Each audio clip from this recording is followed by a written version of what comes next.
This one time, my parents made my sister and I go winter camping in Maine. We're from Maine, and they're like, "Oh, you're gonna remember this like forever, and you'll think fondly of it someday." And I don't know. I think maybe they're trying to just temporarily get rid of us for a week to have a little time to themselves. Not blaming them. But it was an unforgettable experience. I will say that. I can't remember the name of the camp, but we actually spent the night.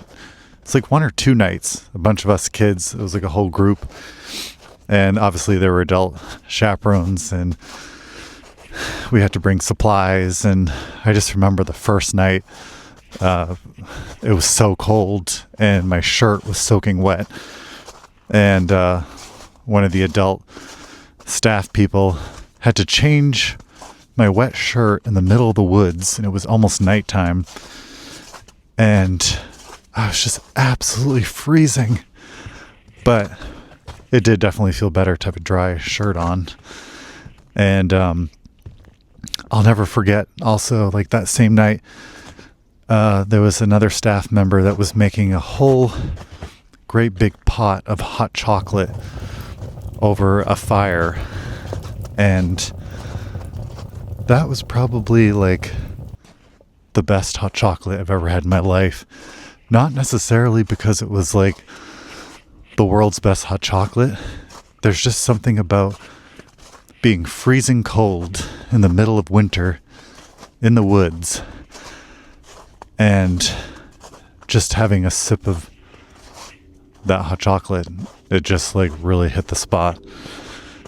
And if you're listening to this, you can probably imagine what that felt like.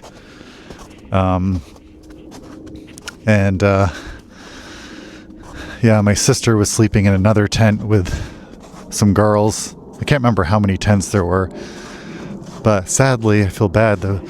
There was one girl that had epilepsy, and she had a seizure in the middle of the night, and she ended up like wetting the bed and everything. It was a whole thing, and felt really bad for her. But she had to be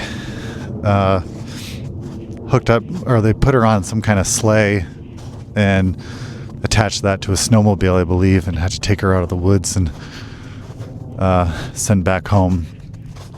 But I guess in a nutshell, that's a glimpse of my winter camping story in Maine.